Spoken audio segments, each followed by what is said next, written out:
What's up, warriors? Welcome back to the Battlefield of the Mind. Today, I'm with William Branum, who is a Navy SEAL who is helping also, just like we do, pull guys out of hell, not just figuratively, but also literally. So, William, welcome to the Battlefield of the Mind, brother. Thanks for having me on here. I'm stoked to be here. Awesome. All right. You already know the drill. You've done this a bajillion times. Who the heck are you? So they go, I know this guy. Yeah, so my name is William Branum. I spent 26 years in the SEAL teams. That's actually a little bit of a little white lie. I spent 26 years in the Navy, and 23 of those years was in the SEAL teams. I'm from a little town outside of Meridian, Mississippi. Meridian, Mississippi is already a small town. If you go outside of it, it's even smaller. I joined the Navy the year between my 11th and 12th grade of high school in the delayed entry program. Joined the Navy, took the SEAL screening test, because I wanted to be a Navy SEAL before anyone knew what the hell a Navy SEAL was. There were no books, there was no movies or anything else back then. There was no internet back then. And I failed the SEAL screening test the first time I took it. It landed me on a ship in Yokosuka, Japan. I eventually got off that ship into SEAL training, and then, the rest is history. And then, my transition, I'll say that, everyone talks about becoming a Navy SEAL as like the hardest thing you could do. And I would argue that becoming a civilian was really the hardest thing that I ever did. That transition from military to civilian life, hardest military mission I've ever been on. And quite honestly, I'm still on that mission today. I don't think I've ever said it that short and concise in my life. Well done, dude. Mission achieved. All right, so you're not wrong. And I've been talking to so many vets where like one of the greatest losses they've ever had is their identity, their purpose, their drive, their units, their friendships, their routines. Like just the day you go from military out, especially career guys. I've had guys where their entire life is like a mess as soon as they walked off. Like they thought we were good. I thought I was good. But like when every decision that we've ever had has been given to you, and now it's time to go do anything that you want, right, it's overwhelming. So can you maybe even just help some of the people like while you're doing that transition? Because I don't think people really get that struggle. Right. So, I kind of try to equate it to, have you ever seen that Avengers movie where Thanos like snaps his fingers and half the world's population vanishes? Yep. So that's pretty much what I felt like. And when I use that analogy, like so many dudes are like, yes. And it doesn't even have to be the military. I've talked to entrepreneurs. I have a friend who used to be a drummer for Slayer and Megadeth. And, he wouldn't take the jab. And so, he couldn't tour with the band anymore. So he's like having to figure his own stuff out. Professional athletes, we all go from, we have this mission, we have a purpose, and we have a team one day, and the next day we have no mission, no purpose, and no team. And we're like, what the hell do we do with our life? And having to start over. And so there's like this financial piece, being in the military, you have a steady income, you have insurance, you have benefits, you all have all these other things. And then when you're the day that you step out, the day that you're no longer in the military, you have no more paycheck, you have no more team, those benefits are gone. You have to start figuring out a whole bunch of other stuff. And so what I tell people now is, you should plan your exit from the military. You should plan your exit from a business. You could plan your next life transition like it's a military operation. Yeah. You should actually go out and do rehearsals. You should plan it. You should brief it to your friends, your family, to people that are around you. You should then go out and do like a practice retirement or a practice life transition, and then go execute it. And then, it's not going to go as smoothly as you think it is. It never does. But I like to call it a dirt dive because, that's one of the things that we do in the SEAL teams is we dirt dive everything and, poke holes in the plan, ask what if, as many times as you possibly can. And then you at least have thought of or considered contingencies that you could run into. And I didn't do that when I transitioned. And I also didn't execute my plan as violently as I should have. Had I done that, I would probably have not struggled as much as I have struggled. However, I would not change the fact that I have struggled, because those struggles are the things that helped make me who I am today. They're the things that made me become the man that I am, to get on the actual, to actually help me figure out what my true purpose is. I wouldn't be doing what I'm doing today had I been successful right out the gate. Right. I probably would have lived a more mediocre life. It's a lot to take on, though, and I'm glad that you brought it up to the point where it's not just military. You know, you talked about the drummer for Megadeth and Slayer, and you talk about even like you said during that time where people were told you get the jab or else you lose, and people who said I don't believe in that yet. It seems unsafe, so I won't do it. How many people during that shutdown period lost their careers, lost their Right. businesses, lost their livelihood? And during that time when people were isolated, and then you see men, and this is why we work with men, our identity is strongly routed in what we do. And Yeah. this is something that like it goes unnoticed pretty often, because if you look at each other, like as soon as you meet a guy, like, hey, good to meet you, bro. What do you do? Is the first question. Yeah. What do you 100%. do? And usually that's how we identify each other. Like, I'm a doctor, I'm a lawyer, I'm a carpenter, I'm a tradesman, I'm a, I'm in the Navy SEALs. And like, you feel proud too. Like I am this Right. I worked really hard until to you get don't. that. Yeah. And then you don't have it anymore. And Right. now you're almost like trying to stay off of what I used to have or I used to do. And that's tricky because like now I'm really struggling to hold my identity, but I don't have any of the things that go along with it. Like if I had any type of practice that I had to get rid of. Now, it also revealed too, like how unstable some of our marriages were, because I saw guys lose their career and then their wives leave them because they're no longer the status or they're no longer the provider Right. with things that weren't even in their control. Yeah. And so Yeah. this is where like 100%. we have to somehow find a way to support these guys. What are some of the things that you're doing to help support some guys who need to have a new pack or need to transition or need a better way? How are you helping some of these guys out? So I lost you for a second there. We froze. I'm not sure. I'm sure we can edit part of this out. There we go. I think it froze up on us. How There we there go. we go. All right. We're good. We're back. How are you helping some of these guys out who like need their direction or need a pack? So I'm part of two men's personal development programs. One is called Man Made, where we help men become men again through epic adventures, a little unconventional. I think everything I do is unconventional. So we go out and we do really epic adventures. We do, some like kind of weekly, bi-weekly coaching programs. But for example, 2 weeks ago, I went out and hiked the Grand Canyon rim to rim to rim with a group of men. This is the second time we did it this year. The first time we did it, we actually saved a kid's life. So this kid, 18 years old, no father figure in his life, no man figure in his life. He's out trying to figure out how to become a man, how to navigate through life, and he's working at the Grand Canyon and decides he wants to hike to the North Rim and turn around and come back to the South Rim, and which is a very hard thing to do for people of pretty high physical capabilities, and so I went with a group of, it was 13 of us, and we hiked to the far end of the Grand Canyon before we went up to the North Rim, and we stopped to use the bathroom and get water and kind of, put some more fuel in our body before we tackled that North Rim. And we found this kid in the bathroom, stripped down to his underwear, who was like, his clothes were soaking wet. He was deep into hypothermia. And had we not saved his life, he would have been dead. Had we not shown up when we showed up, if we'd have showed up like 4 hours later, the kid would probably be dead. And then we would have found a dead body in the bathroom rather than a kid that's almost on the verge of death that we, heated back up and, kind of brought back to reality. And then he hiked out. And then, so that was back in March. And then, so 2 weeks ago, we went and did the hike again up to the North Rim and took that kid with us.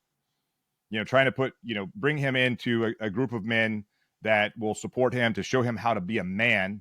And so that organization is Man Made. And then right after that, I went out to California to work with one of my other kind of business coaches and mentors and friends. His name is Bedros Koulian. It's a men's development program called the Modern Day Night Project. Very different. It's very kind of where we break you down, physically. We take you completely out of your comfort zone. Both of these things take you out of your comfort zone, but one, you kind of do it with men, and the other, you do it with men, but with other men kind of yelling at you. More boot camp, I guess, style, but break you down and then build you back up at the end. And at the end of that, there's a 12-month coaching program with myself and other instructors of the project. So those are two of the things that I'm doing right now. I also have also do like business and leadership coaching. And a lot of times when I'm working with men and women, but most of my clients are men, you know, in business and in leadership, most people think that it's about telling people what to do. And really, generally, what I end up doing is I end up working on the individual and helping them figure out like things that they're missing in their life. It's not about them yelling at people. It's about them becoming better leaders. And once they learn how to become a better leader, they change the way they think about leadership and running their business. They do a lot of other personal work in the process. Yeah, it's a lot of pieces jumping around there too, and it's good to have the variety that us guys have for that too. Because like, I know for what we do in the Warriors Way mindset is we focus a lot more on know thyself and then know thy enemies. And this gets into the fear, the doubt, the excuses, distractions, anger, depression, anxiety, denial, bargaining. It gets into all the pieces of how we operate, and then knowing how to beat them, and then going into battle with them. And so I do almost like if you were training to go into like, the cage or something, like, well, you better get some fundamentals and then know who your opponent is. And then we go in with a game plan. And so it's cool to see the different styles, because I don't have them like do a boot camp thing or anything like that, because I tear this thing apart. Right. And so this is kind of cool to see all the different ways that we can cross all these over to make it so all the avenues that guys have to go pick your style. Because can we call our fellows out for a second? We're fucking stubborn. Oh, for sure. 100%. Yeah, man, we're not going to get I'm help leading until there's the crisis. way. Yeah, right. I'm leading the way in that. Yeah. we don't take advice, and we don't listen for help, and we don't even say we need help until we're in crisis. We just don't. Ask the doctor, because we don't even make an appointment until you're like, okay, the shoulder's falling off. I should probably go in. Yeah. Like there's so much truth there. And you know what? One of the things that changed my attitude about that was, I think do you remember that app Clubhouse when it first came out? So anyway, it was a social media app that was like voice only. And it was like, some people described it as a live podcast, like 24/7 live podcast. You could go in different rooms, different people would be in there speaking or whatever. You could do Q&A. And I was in one of the rooms that someone invited me into, because I was trying to figure out like my message, my voice, who the hell I even was now. And there was a psychiatrist or psychologist. There was a shrink in the room. And and so I decided to like, okay, well, let me start getting out there in the world and being somewhat vulnerable. And I'll talk a little more about that in a minute. But, I told her, I was like, I really hate asking for help. I don't like asking for help ever in my life. I never have. And I probably never will. And she was like, okay, I understand. So let me ask you a question. When someone asks you for help, how do you feel when you give them that help? I was like, oh, I feel amazing. Like I love helping other people. Like it's one of the things that makes me the most happiest. And so she said something that made me very angry. And so she said, why are you stealing that joy from someone else? And I was like, I can't talk to you anymore because you just hurt my feelings. we do that same training. I'm like, how come you're the only one allowed to be happy then? Right. Yeah, exactly. And so, but it like when you reframe it like that, you're like, oh, maybe people do want to help me. Maybe I can be brave enough, have the courage to actually ask for help. Yeah. And this is one of those things too. And this is funny because like you were Navy SEAL. Are you with your squad more dangerous, or just one guy solo is more dangerous? Oh, as a fighting force, as a unit. You can't mess with the unit. Like, and this is one I make good jokes is I'm glad to talk to a Navy SEAL, because it's one of the references I do. I'm like, you see a construction team building a skyscraper, you think it's just one dude going from the crane and then running down and then moving and then running over and grabbing them. It's not one dude. No, it's the team that makes that go. You watch a football team and you don't go like, oh, there's linemen and there's receivers and what a bunch of pussies. No, you go, no. And no one's ever said like, oh, the Navy SEALs are working together. Sissies. You're like, it said no one ever. Like, you can't fuck with that squad. And yet somehow when we're out here in the regular world, it's like you're supposed to be lone wolves. Chuck Norris, that shit. Yeah. And this is funny because I have had this conversation recently. So there's this stigma. I posted on Instagram once upon a time something about because there was all this toxic masculinity talk going around. And I'm like, I'm fuck actually that. curious too, because I don't know what I keep getting different definitions, so I have to figure out Right. what you're hearing too, because I don't know what that means. I have my own definition, and also, you know, kind of masculinity and alpha, like being an alpha. Let's go with alpha for a minute, because Let's that do it. leans towards where I'm really going. You know, I was listening to a buddy of mine talk. He's very smart. He has a great program, and he was talking at an event, and I loved everything he said except for one thing. And that one thing was, when you're in a leadership position, you're an alpha and everyone else is a beta. And I was like, I cannot, that doesn't work for me. And so I pulled him aside after the event, and I was like, hey buddy, so here, like, I love everything you said except for that one thing. And he was like, well, can you explain it to me? I'm like, yeah. So just think about me and my SEAL team. Let's just say that there's 50 of us going into a target in some part of the world, Iraq, Afghanistan, doesn't matter, Africa. And are you saying that the guy who's in charge is the alpha? So you have one alpha and 49 betas going into that target? Is that what your definition is? And he was like, oh, you know what? I never really thought about it like that. Correct. So being an alpha means that you have the ability to take charge when you need to take charge. It does not mean, but you also have the ability to allow someone else to take charge. That's leadership all in itself. Be ready to step up into that leadership position. Be ready to step up, ready to lead, ready to be that alpha. And it doesn't mean that if you're not in that leadership position, does not make you a beta. It still makes you an alpha. Like, you know, we've had, you know, people, you know, men go down on the battlefield, men who are in charge. I had a buddy who stepped on a landmine in Afghanistan. He continued to lead, missing a fucking leg. He was still leading until we gave him morphine, and then, you know, his cognition, you know, declined, and so we had to relieve him of duty. But he was still leading men on the battlefield in a fucking gunfight while missing a leg. Alpha, he's in charge. That doesn't mean no one else was alpha. And so once we had to you know, relieve him of duty as the leader, the next alpha stepped up and took his place. And so that's how it works. That's how leadership works. And then there's, you know, when I put out, you know, about alpha or beta, some people come back and they're like, oh, well, I'm a sigma. I'm like, what the fuck is a sigma? I'm the 1%. I'm the lone wolf. You know what the lone wolf does? That motherfucker dies. He dies of starvation. I'll help you with the sigmas. Here's what they do. If a lion is a pack leader, the lion has his pack. That's an alpha. But the tiger hunts alone. That's a sigma. And a tiger is bigger and stronger than the lion. So that's a sigma. And these guys are like, I'm a motherfucking tiger. No, this is like the introverted version of an alpha, but usually can handle their own, but like don't like to get in the attention part of it. It's really interesting, the sigma thing. It's less than 1% is supposed to be this ascended version of the ultra mega introvert. It's a really interesting thing. It's not everybody wants to be that, but it's not that common. You know what? I'm an ultra mega introvert, and I'm not that. Yeah. So I'm with you on the alphas. We do the same thing. I completely agree. My group is all alphas. We all have families. We all have, you know, businesses. We all have things that we run. And we adopted a lot more of the black box thinking. And there's a book on this where it gets into the idea of an airplane has a black box. And if it goes down or if there's a problem with it, the information for what it is on that black box thinking, hold on a second. Black box thinking, it's like there's a problem. It goes to all airports. Everybody gets to know, hey, there's an issue. Everybody get ahead of that issue. We don't want that problem on anybody's planes. That's like so we immediately are transferring information to all of us.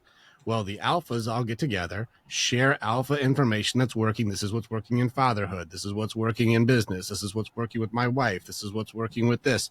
And we convene all of this amazing information and then take it back to our own packs. Like each guy is an alpha in our group. All of us are either training to be leaders. And so it's a collaboration of leadership. And then we break and we all have to run our own pack. And so like, who's the alpha? Just me? Because I started a group? I'm like, no, every guy in my group's an alpha. We just convene as alphas and then break once we've just leveled up together. I'm like, yeah. So there's only one alpha and just betas. I'm like, you didn't do your math right, because you and I hanging out together, you'll be leading because it's your turn, then I'll lead because it's my turn. But we're both like, I'm not a beta because it's your turn. What are you No, talking 100%. about? Yeah. I mean, this program I just did this weekend with, as an instructor, when it's my time to lead, I lead. And when it's my time, someone else's time to lead, I'm going to step back and let them lead. And you know what? If I find the opportunity where I need to like step in and lead, they will step back and let me lead.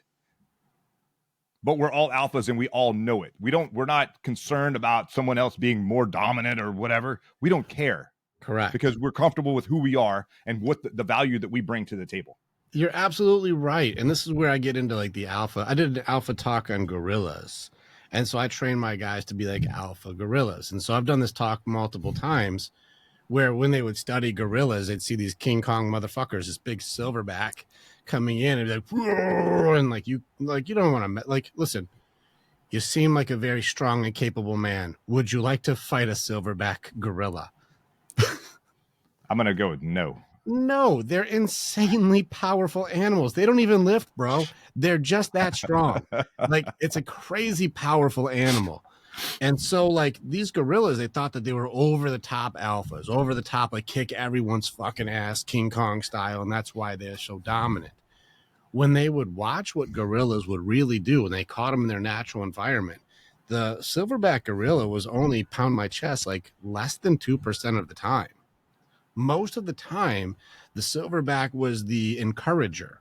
Like the little ones would always want to impress the alpha and say, look what I can do. And he would be like, oh, good job, and giving affirmations and proud of you and good way to go, little buddy. I like it. Oh, and then there would be one that's hurt and the silverback would hold it and keep it consoled and keep it close. And like whenever there was like nurture or encouragement or building up or support, the silverback took on that main role as a main support system, because a true alpha is building others up, not standing on others to put them down. A 100%. True alpha supports and encourages. And when you're talking about vulnerability, a true alpha can say, hey, man, I'm proud of you. I believe in you. Us guys even look at each other and go, I love you, man. That's my brother right there. I'd look out for you for anything.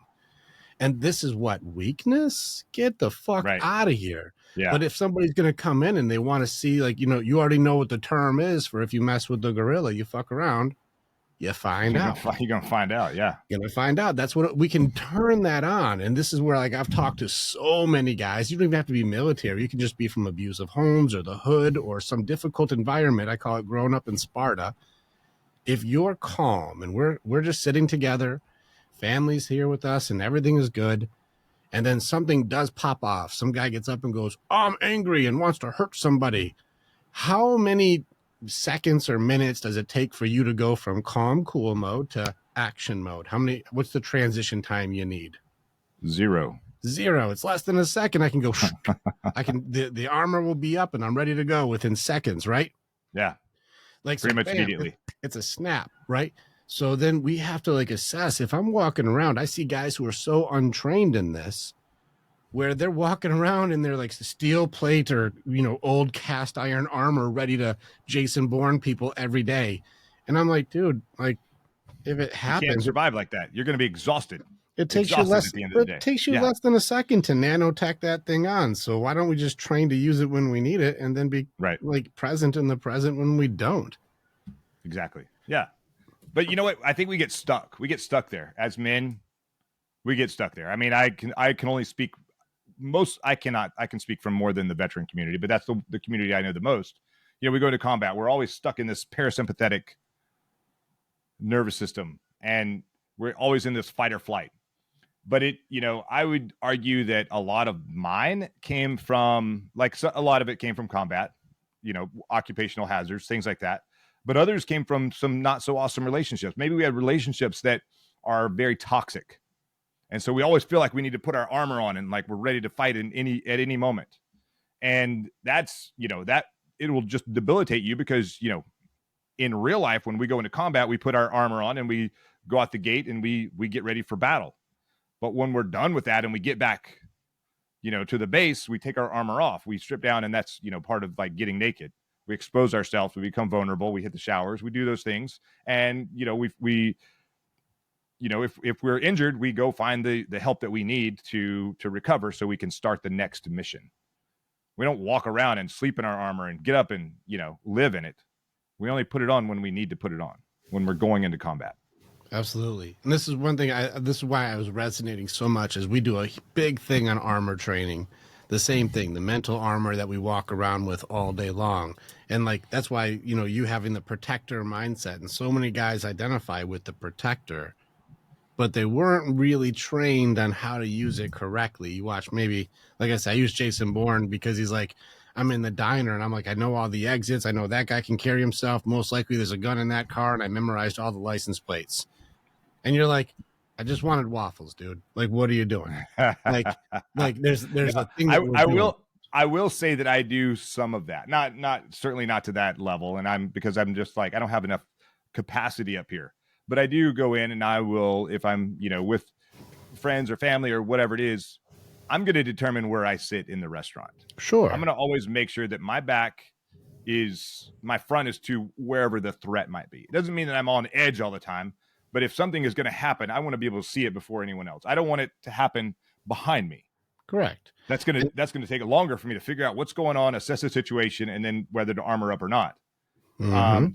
So I will go in and you know, I give a class on why it's important to be a protector, and I do a lot of, you know, kind of Colonel Grossman's theories of, or his metaphors of, you know, sheep, wolves, and sheepdogs, and kind of go down that whole thing, and then I give a whole worst case scenario thing. It's, you know, not suitable for you know, public consumption, but so it's more of a private setting, worst case scenario, where I watch men just start their crawl, you know, their skin starts to crawl, whether they have families or not. And just because I want them to be thinking, like, don't walk around your life with your face stuck in your phone. Mm-hmm. Put your phone away, walk around. You don't have to be on edge, but at least if something happens, you can turn it on if it needs to be turned on. Yes. You know, at least be aware of what's going on around you. Yes. You don't have to be at level 10. You can be at level 3. Totally fine. Mm-hmm. Don't be at level 0. But also, like you said, don't lose your presence in the present because you're Right. distracted all day long. And there's only this. Here's the thing I say often. Maybe it's a little Denzel Washington Man on Fire of me, but I'm like, there's only two kinds of guys. You're either trained or untrained. That's the only Correct. two kinds of guys we are. And so you either know how to do something or you don't know how to do it. Like, that's it. And so if you're choosing to be untrained and you're not going to raise your awareness, you're not going to learn how your armor works. You're not going to understand, like, just how to be able to navigate these dynamics without having to be turned up all the time. Like, I've talked to guys who go to concerts and, like, they always end up in conflict. I'm like, well, you walked in with your spiky armor on with a chip on your shoulder. You're the guy who's like seeking a fight, and you're going to find it. Yeah. You know, Yeah, and you're always going to find what you're looking for. What are you putting out there in the world? That's That's what's going to find you. It's untrained, man. You can be calm and cool. And this is one thing. This is when I trained with a special ops trainer for it was like 7 years, because the guy who trained me he trained SEALs, trained Rangers in combat, but then he found God and became a pastor. And I trained with him one-on-one for years. And so one of the things he said for civilian like fights, he would start like this all the time, like, hey, slow down, man. Hey, we're good. But he was showing, like, when he would train us, this can go left or right real quick. Yep. Like, I can go either way. And so I've even seen guys who I'd meet who would be like you, or like the guys who I'm trained, and go, hey, slow down. And then we would both kind of laugh because you're like, I know what you're doing. Hold on. Yeah. Like, these Yeah. are two guys You trying put your to hands up like dispute. that to me, and I'm going to step back. Yeah. Yeah, you're like, okay, you know something. And then it would immediately get diffused quickly because you saw two trained fighters doing a very dangerous diffusing stance. Right. Yes.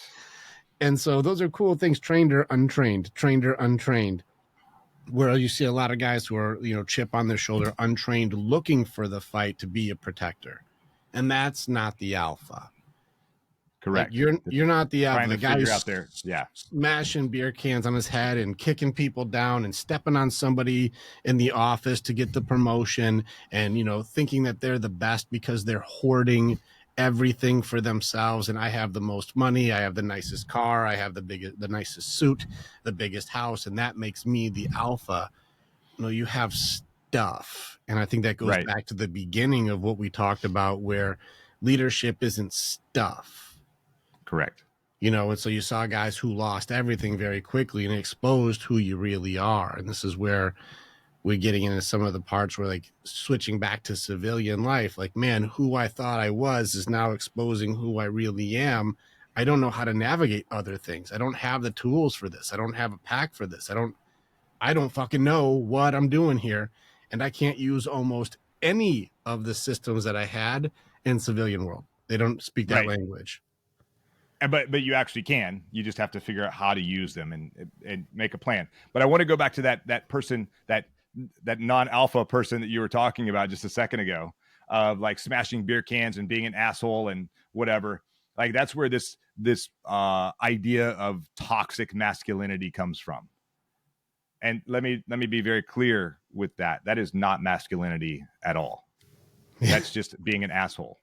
Yeah, It's the right. toxic part of toxic, and it's not specific to men. No. The toxic femininity, toxic masculinity. It's just toxic. It's just being an asshole.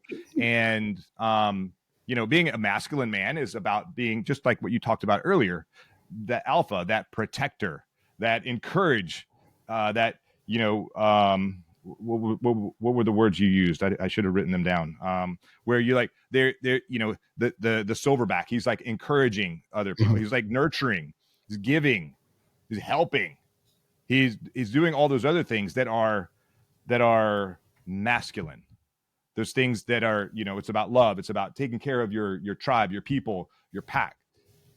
That's masculinity. Mm-hmm. Opening the door for your wife or your daughter, teaching your daughter how to, like, you're the first man that she will ever date. Like, you should be setting the example of what she should be looking for in a mate as she grows up, the kind of men that she wants to be around. For your sons, you should be setting the example of what they should aspire to be as a man. All of those things, that's what masculinity is. Mm-hmm. Not the beer bottle smashing, looking for a fight. That's not masculinity. That's just being an asshole. Yeah, and this is funny too. Like, when the shame and judgment is pretty much my biggest enemies at the moment, and this is where it comes into the toxic judgments. But I think that you made a good point. The toxic traits are not gender specific. And I think that this is important this day and age, to say toxic femininity, toxic masculinity. We should just remove the polarization and just say toxic behavior. Correct. Because Agreed. that's not gender specific. This is just traits that people are taking on that seem to be universally breaking the golden rule. It doesn't matter if it's male, female, or fucking both. Like, it's just, this is behavior we don't like done to us, so don't do it to others. And if you're justifying, you're on the toxic team. Correct. Yes. It's interesting. Jordan Peterson actually put out because he's a smart guy. He's got better words than I do. But he talked about that kind of toxic masculinity. I think he's the first person that I ever heard talk about toxic femininity, and the way that masculinity is different than femininity, and and the way that toxic behavior comes from women is different. That the toxic masculine is like a lot of violence and things like that. The toxic feminine is also violence, but it's also more like, it's reputation demolition. That's it. Thank you very much. Yes. You're clearly much smarter than I am as well. I bumped my head a few times, so I like to say I have a Commodore 64 processor, so it doesn't go very quickly, or at least the words don't come out. I had another point, but we'll just I'll let you drive and we'll keep moving. Yeah, that's the way the women operate. And this is why I say shame and judgment is the weapons these days. And this isn't gender specific, but women do rate 3 times higher in negative emotions than men do. And they usually, if I look at the patterns for the way men and women operate more under denial, under excuses, and under blame.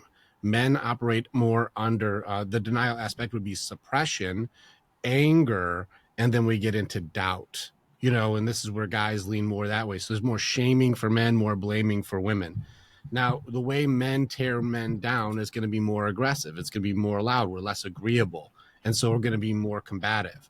Women will be a little more sly about it behind the scenes, and they'll do reputation demolition to destroy who the person is in society.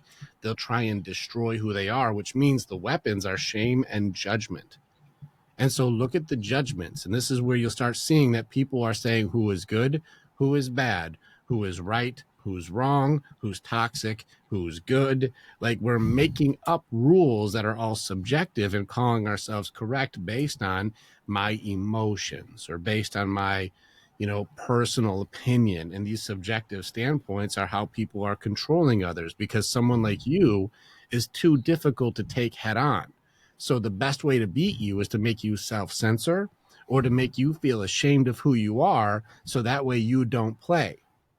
Right. Again, when I do the survey for men and women, let's say you and I were racing and we have, I don't know, 100-yard dash, okay? Now, let's say I'm 1 second faster than you and we have to race in 6 months. What is your game plan? Oh, mine? If I'm faster than you or you're faster than me? I'm faster than you by 1 second. Oh, I'm going to work really freaking hard. I might even go, I might even like play unfair and hurt you in some way. Oh, what if you blow out your Achilles? Oh, well, I win. So would you try to injure me? Well, I'm taking on the toxic trait right now. Okay, good. So as On far the, as on most, the masculine trait, I'm going to work harder. I'm going to do sprints. I'm going to do a lot of, because it's only a 100-yard dash. I train very specific to that event. I'm going to do a lot of power work. I'm going to do a lot of heavy work so that I can beat you off the line and beat you all the way across the finish line. Most guys aren't trying to go in and do like a sabotage system. We're going to work harder to be better. Most Right. men. It's very rare that you would hear somebody go, "My goal is to, disable you." It's just not common because you busted, you Nancy Kerrigan that thing, you end up in jail. That's the toxic trait, though. That's the toxic. Correct. So I was working that because that's what we just talked about. Now you go into how do women compete. Now I've noticed a pattern with women, especially today. They want to win, but don't like to compete, especially when it comes into like equality. It's not equality. There's a very different thing. So like, I ask people like, what is equal if we start going into, let's say there's a 4-foot fence and I have one person that's 3 foot tall, one person that's 5 foot tall, one person that's 7 foot tall, but they all have to get over this 4-foot fence. Should we make it so the 3-foot person has a 2-foot stairs? The 7-foot person has to get on their knees, and now everyone's 5 foot.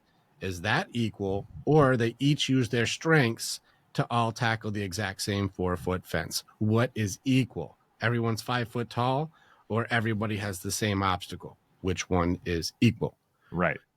And this is where it starts getting a little bit more like where people will start saying, well, guys would go like, we all got the same fence. That's equal. But girls would go like, it's not fair that they're 7 foot and they're 3 foot. That's not fair. It's like they were born that way. So I don't want to compete with you. I want to win. Women will destroy the other person's reputation, talk shit about them, mangle them from society, get them kicked out of groups, destroy the way that they feel about themselves, create doubt, make them like feel negative about their self-worth. And then once they're beaten down and out of the running, now I don't have to get better because you're so much worse. And you see this in the way women attack each other, even publicly, is to destroy who they are as a person, not beat them at the competition, but I'll beat you as a human being. Now, this is done by shame and judgments. You're not good because did you see what she's wearing? Did you see how she is? Oh, she thinks she's so great, but she's not. These judgments that are put on are an authoritarian position created from negativity to make it so the other person doesn't fit in, so they remove themselves from the game. It seems obvious. I needed this probably 13 years ago. I needed but I probably would not have listened because I have you weren't in crisis. I don't generally talk about this, but I think there's a very small probability that she will listen to this show. I have an ex-wife that I'm still dealing with today, still going to court, still, using the kids as weapons. And, and it's exactly what you just explained. It's about destroying my, reputation destruction. And like the emails, the messages that I get, I'm like, what? How are you saying this about me? And then or saying that I did something that I've never done. Anyway, but it's out there, and but I've also seen it from weak men. Sure. And I think of this more on the narcissistic side. kind of narcissistic, borderline personality disorder side. I've seen it from men and women, mostly from women, but certainly men that possess Men, a higher men kind of without strong fathers, narcissistic. men without the Right. fathers around, or men who are Yeah. raised mostly by unhealthy women, Right. A because lot of daddy issues, a lot of mama issues, they can a only lot of that take out on there. the traits of the parent they've been around the most. Right. And then you start seeing, and this is where it starts getting into the people being unchecked, the weak people being unchecked, if you will. Yeah. There's a Sadia Khan gets pretty deep into how women these days are being glorified for toxic behavior instead of being checked. And women used to check women hard. Yeah. Women used to be the ones that checked women the most when it came to promiscuity, like, how sexual they were, with body counts, with attention, with all of it. Women would check each other way more than guys would. Guys didn't check them like that. Like, it was just not as common. We really just, Right. didn't care as much. But women would be like, she's trashy, and they would destroy each other to keep Right. each other in line. Now that And was now they're not. women shaming. They still shame each other, but now it's also being glorified. So a girl who's showing a lot of skin, or creating an OnlyFans account, or doing, naked pictures to make big monies, is now called an entrepreneur. Right. Like, she's not trashy anymore. The strippers, though, that wouldn't get the good reputation from society. Well, now doing this is safer, and so it's my business, and I'm all about my business now. Sure. And they're not taking into account the love part, especially the children as weapons, or love as weapons. And this is something that later on is going to really come back and bite them in the ass. When I don't know how old your children are, but can you imagine being in 8th grade and everyone's got all your mom's porno? Right. Oh, Yeah. That would be, man, the yes. nightmare of all your buddies. Dude, like, I jerk off to your mom like every day. You're like, come Yep. on, dude. Like, What kind of a dude. disservice are you doing? Are they doing? Yeah. Oh my God. 100%. Now the embarrassment, 13 is freaking hard. Like, that's already difficult, let alone Yeah. throw on, like, I'm watching my mom doing all this wild stuff. And you're like, dude, come on. Your buddies will be making t-shirts of your mom. You're like, what are you going to do? You're like, I got nothing right now. The amount of just embarrassment and shame from this, they keep coming around. Like, it gets worse. They're not taking any account for what does that look like later, because you're forever Right. out there. And so, Right. like, it makes it really tricky just growing up as the kids, but then take it the other way around too.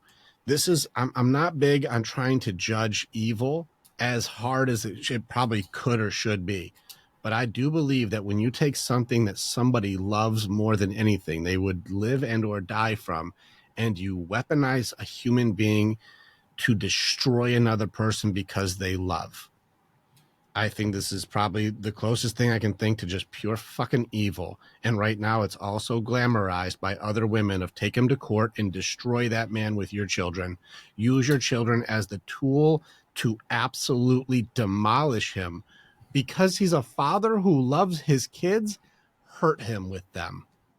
And Right. this is also glamorized. And we don't call this narcissistic behavior for some reason. Because what? It's toxic masculinity allows me to be justified because there's a saying that I've been saying very often, where most women gaslight their own introspection. Like, pull that in and chew on that for a second. Most women Right. gaslight their own introspection. This means if you were to do that to a woman, you're a narcissistic monster. But if a woman does it to a man, she's just getting what's hers. She's justified in it. Yes. I can create a reason why it's not me who's bad. I can gaslight me doing the same behavior and say that's not what that really is. There's Right. women who are doing more videos of saying women can't handle the truth. And they're like, I think that it's right. Because we Yes. can handle everybody else's truth, no problem, but our own is called something different. Right. It's that goes back to that movie. A few what is it? A Few Good Men. Yeah. You can't You can't handle handle the the truth. truth. Yeah, exactly. Yeah. It's true. And this is becoming also dominant in the, like you said, the weak men. Yes. Are you familiar with Universe 25 stuff? No. Oh my God, you get ready to be fascinated. There's like a study done in the 60s. I think it was Calhoun did the studies. Just look into it. This is what happens if you have a utopian society that does not have like problems with food and water and shelter and like safety security is not a top priority, and like the societal self-destruction from polarization and no longer being interested in breeding. Oh yeah, I can already imagine. You'll be I already know fascinated. the answer. Yeah, Yeah. you'll it's been done with multiple species over and over again to see if there's any variables that change it, but you start seeing what's happening in today's society has happened in all of these studies too with us. And you'd think that we, as these educated, higher knowledge beings, would be able to catch on at some point, but it turns out a majority will not. No, they absolutely will not. They're sheep. Correct. So there They're needs sheep. to be some kind of groups, and this is where I know in the future we'll be doing work together, and I'll be collaborating with more men who are taking the guys who do want to lead, the guys who do want a healthy pack and want to protect their women and love their kids and do take care of their people and want to be the best possible man that they can be, to be like the most successful alpha for their family, because they're servant leaders. Men are givers, like good, strong men who give, give, give. That's how we provide. Well, those Agreed. guys we'll have to create a whole new society, because this one's going to fall apart. You know, I don't think we'll let it fall apart. I don't think the men that are around, because men like you and we're trying to make more men stronger. And I just want to kind of go back and kind of talk about, you know, kind of that masculine and feminine traits that we were discussing earlier. I believe we need more alpha women. We need more strong women in society. 100% believe that. That's what I'm attracted to. I don't like a weak woman who's not capable of taking care of herself. I like a woman who. What do you mean by that? This is where like it gets subjective, and I've got a whole thing that I think you're gonna love on this. I'm gonna go wave tops. I'm not gonna go too deep into it, but there are some very strong, very dominant women out there in the world. And you know, the thing that they want, and I've seen a lot more kind of videos about this, is they want a strong masculine man who will take care of them. They are women first and foremost. They are women by biology, DNA, like everything. They are women, but they're strong, and they have a lot of sort of masculine traits, if you will.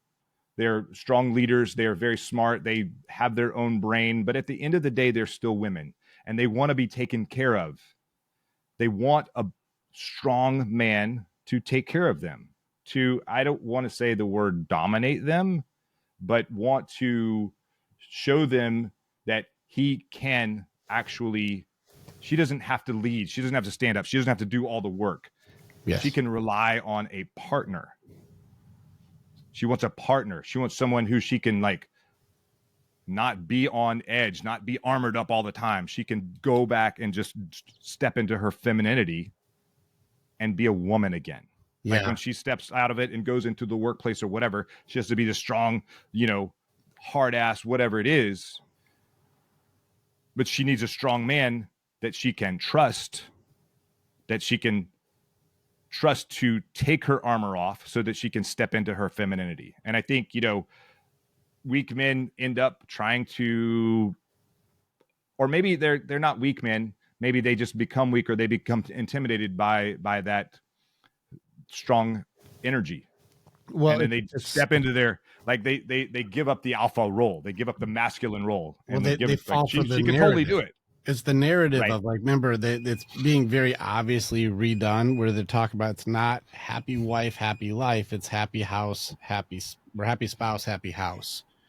And like, that's where like that whole happy wife, happy life has fallen upside down, because women have had to take on more burden of performance rather than just burden of beauty and or the home life. And Right. so this has become very difficult for today's women have to now compete on both fronts. And I'm watching a lot more multiple personality stuff instead of like finding a balance of authenticity. It's dangerous for them, because I have to be able to compete with the wolves and then come home and be mama bear. It's two different human beings. And I would bet if I did personality tests for work mode and home mode, it's two different personality types. Yes. You know, and so you're not wrong with being able to say, like, I want to be able to handle my business, but I want to be able to know that I can take my armor off and my guy has my back. That's a real thing. Right. You are not Yeah. incorrect. But they Yes. don't know how to have a balance for this because women are trying to be able to do it all. They are starting to realize and recognize, especially 30s, 40s to 50s right now, this age range and our age range, the women are truly struggling because they do not understand what that balance is supposed to be, nor do they understand how to respect a good guy, even if they had one. Right. How do I they agree. treat And a you know, guy? I don't think men know how to do that either.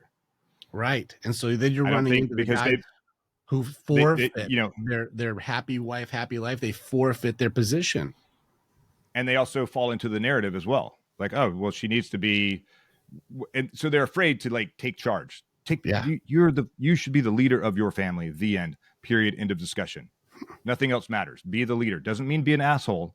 It correct. doesn't mean that you can't, you know, again, we're going back to alpha. You have two alphas working together. We talk a wolf pack. Like, just the male isn't always the one in charge. He, like, the female, there's a female alpha there as well. Right. And There's so a matriarch. Yeah. he will step down and let her be in charge in certain things. And that just goes back to a room full of alphas. Mm-hmm. And it doesn't matter if you're male or female, masculine or feminine, you can still be, but the man should be taking charge of the family. He should be in charge, leading. Doesn't Well, mean he's like makes all the decisions. It means that he provides that security, that comfort. He is the provider and the protector. well, it also takes on the burden of responsibility that if it all goes wrong, that's on me, and if it all goes right, good job, team. Right. You know, and this is where like I take on all the negative responsibility. Also, if this plan falls apart, that's on me.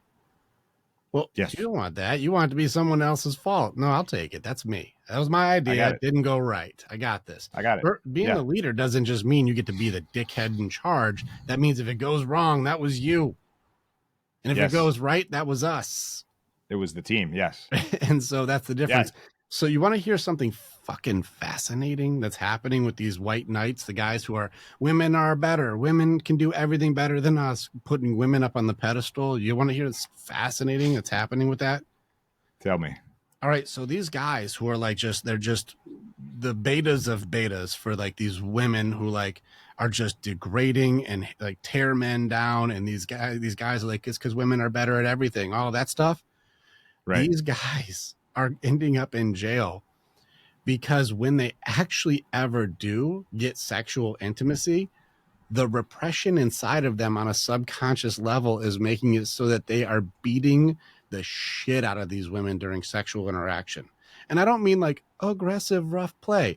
I mean like pounding into like hospital stay. Really? These dudes they're cracking that as soon as they actually do have like a sexual interaction, there's like a primal thing because they betrayed their DNA so hard that like this has happened to people who are newscasters. This has happened to at least there's guys getting arrested because like as soon as there's like a exchange or a dominance exchange sexually, like the pent up rage just comes and they just destroy them. Like it's And then they call that a toxic masculinity. yeah, but they There's built nothing that. masculine about it. No, but you built that guy. You Right. destroyed him and suppressed him and embarrassed him and shamed him.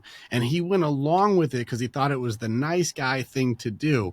But as soon as his primal instincts kicked in, he was just a mad chimpanzee that you had put in a cage for so long that he just started like going nuts on him. And that was bananas, chimpanzee bananas to me, that these guys who were the white knights and women are better at everything were being like taken to jail because they were beating them to pieces during sex. What I the don't I what? don't yeah, I don't I'm not yeah. I'm actually not surprised. Yeah, the suppression leads to expression. I mean, we're hardwired a certain way. And that you can't go around that. Like you're hardwired a certain way. You can try to like circumnavigate it, but at the end of the day, who you truly are will come out. The thousands of years of evolution will come out. Mm-hmm. Yeah. Just so you know, I do not condone this behavior. I was blown away when I was watching these white knights beating the crap out of women, where they were the first ones saying women are better at everything, and then I hadn't getting heard that, but I'm arrested, not surprised. being arrested for doing maximum damage. Yeah, Wow. that is. Wow. Like, you can't put them in front like that, and then there is no protector, and it's going to fall apart.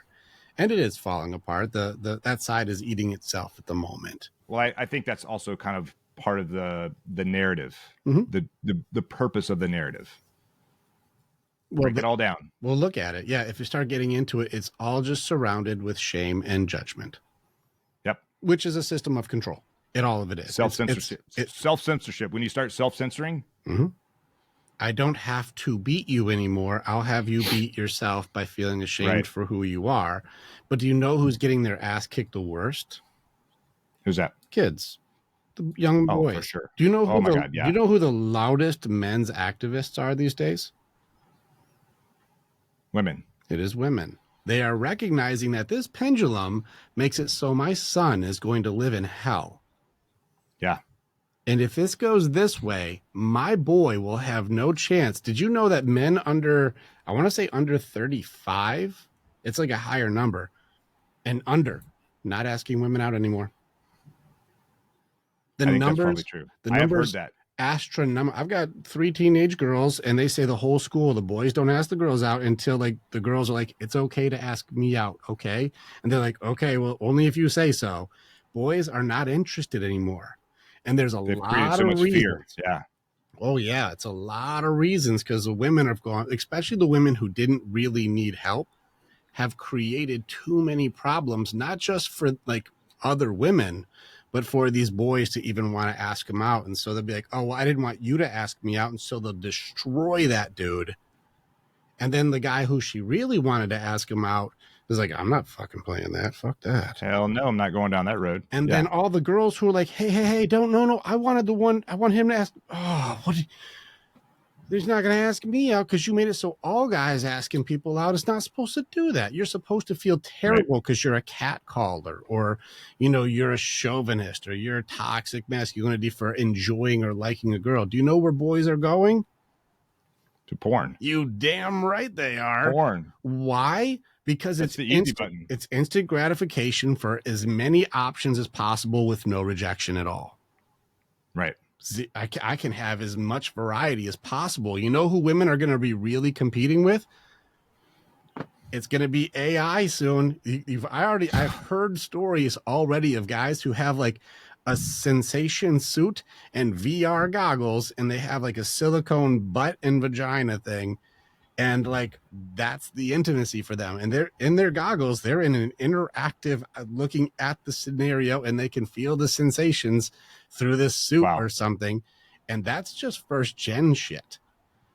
Like, this stuff will get so advanced that like, well, I can have any scenario I want. It feels really, really great. And there is zero drama. Yeah. So, yeah, I mean, I can think of all sorts of sci-fi movies where that's already, you know, that was the case. Mm-hmm. And all kind of these movies.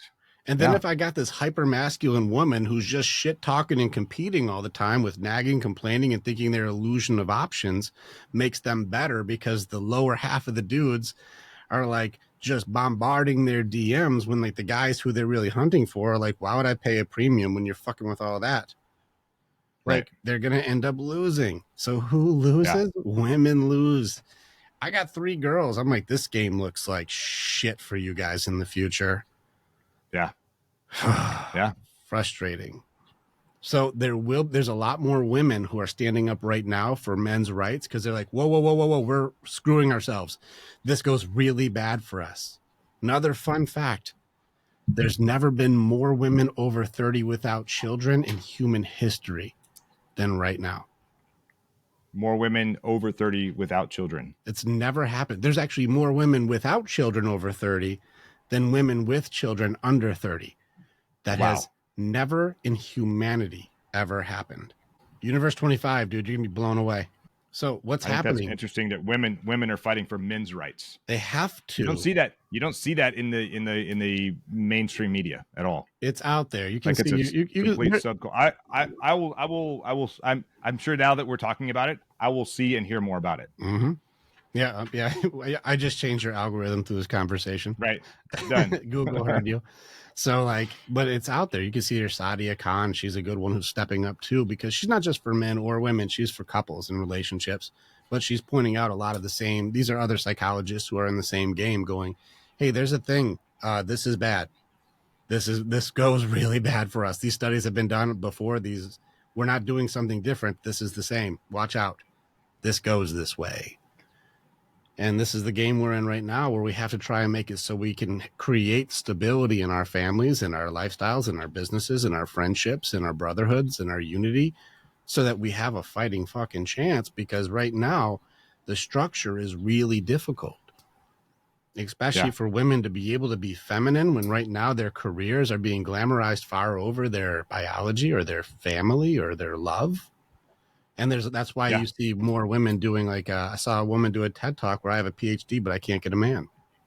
I'm like, well, men don't give a fuck about your PhD. We don't. That's not a qualification. And we don't care. We see women who have like put all their eggs into their career and they became successful, and then they can't find a man. We're like, well, could you imagine our first date going like, hey, so I saw you have a lot of money. What is my cut of that money? Right. Like that date doesn't go to a second date. No, absolutely So not. who cares about how much money you have? I don't care about your career. Don't care about your money. Don't care about your degree, because none of that is for me. It's for you. And so that's cool that you have it. But what's that got to do with our relationship? Right. And this is where I've talked to so many of those women, and they're like, where are all the good men? I'm like, they are out there. You just gotta you just fucked them over so damn hard they don't want to talk to you. Right. It's a real thing. Yes. Listen, you girls are picking bad boys, waiting for them to be good guys and telling good guys they're pieces of shit and they don't want to talk to you anymore. Not gonna happen. Yeah, you're not good anymore. All right, let's talk about it. Let's help our ladies out here, because we work with men and we get to hear from the guy side. How would you say, if a woman was supposed to, like from your guy's point of view and from your experience, what is it that guys would be looking for if you were to make a list for like, let's just help these ladies out a little bit? And what are the guys going like, this is what we would like? What would you say? What guys should be looking for or would be looking for? Yeah. If a lady is like, okay, listen, I know I'm falling for the whole thing where I put my career and on my status is more important, but how do if there are good guys, what are good guys looking for? If they're strong alphas, good gorillas, the good guys, what are some traits we look for? I think we're looking for strong women. And what I mean by that is a woman who can, a good partner is someone who can, going back to that sort of silverback / wolf pack. I want like someone who can take care of themselves in my absence. But when I'm there, they will, because of who I am and the energy I bring and the masculinity that I bring, they will step back into their femininity. Like we each have roles, we each have lanes. So you gotta know what your lanes are. But I think this is a good question. Like I'm gonna have to put a little bit of thought into it as I'm talking, as I'm rambling right now. I think actually, I'm going to go to what I believe. I believe that every man needs to be pushed, he needs to be heard, and he needs to be appreciated. Once you don't have those three things, you start looking elsewhere for those things. And so I think, when you're looking for a woman, you need to find a woman who will push you professionally, personally, so maybe even in the bedroom. Help us out here, because pushed can be handled very aggressively. So what do you mean by push to make it so a man will receive a woman who pushes instead of a competitor or somebody who's another drill sergeant? What do you mean by that? Hold on a second. My tech just moved around. Can you give me a sound check real quick? Sound check. Okay, we're booked. We're good. All right, I'm back. All right. I don't know, so, out of my ears. It's okay. Okay, so let's help with the being pushed thing, because women are like, okay, so I have to be pushy and naggy and complaining and drill No, sergeant and that's very good. Words mean things. So pushed. I mean, when I talk about being pushed, I mean I'm talking about someone who's encouraging me to be a better person, someone who's encouraging me to try harder, is not putting me down. Maybe if I want to go try something, maybe they're even like a little bit of a cheerleader. Like, come on, let's try it, something new. I want to start a new business, whatever. They've got your back. You want someone who's got your back. They're not necessarily. They might be a critic, but a critic with love. Like, let's like poke holes in your plan and find like the best and most efficient way to do that, whatever that is. I want you to be a better husband. I want you to be a better, like, I want to be challenged. I don't want to live a life of status quo. I don't want to be status quo. I don't want to be mediocre. I want to be pushed. Oh, how can I? Oh, maybe you know what? Maybe she wants to go on a date night once a week. Like, rather than just like eat dinner all the time. Okay, well then you got to go find a babysitter. You got to like push me, like make me, like challenge me. I want to be challenged. I want to be heard. When I say something, I want I want it to be a conversation. Hold like, on. I need to be able to listen. I gotta go with the ladies on this one. You're like, I see. You want me to be submissive, which means I shut up and you talk and do everything you say. Is that what you mean by being heard? No, absolutely not. I need to be heard. When I say something, we can turn it into a conversation.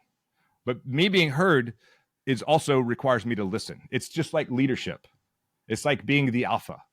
I will be the alpha and I will be the dominant and I will be whatever until it's time for me to step back and let you take that role. And then when you take that role, I support you. And then when it's time for me to take the role again, I take it back and you support me. Being heard exactly the same way. When I say something, I want your feedback. I don't want just like whatever you say, that's great. No, that's not what I want. I want like actual real feedback. I want real conversation. Like maybe you can see it from a different perspective. And maybe I can see what you've got going on from a different perspective. So we listen to one another. We give one another feedback. We actually, we try to make one another better, push and heard and appreciate it. Like that's, right. I think that the appreciate. Okay, go ahead. A guy to be appreciated. I like this deep dive. Yeah, so a guy getting appreciated, like you want to make sure that whenever you're doing something, she's like, I'll never leave you. I'll always be there for you. Like, and I've got your back always, and I'll always be there for you to make sure that you're okay. That's how you want to be appreciated, right?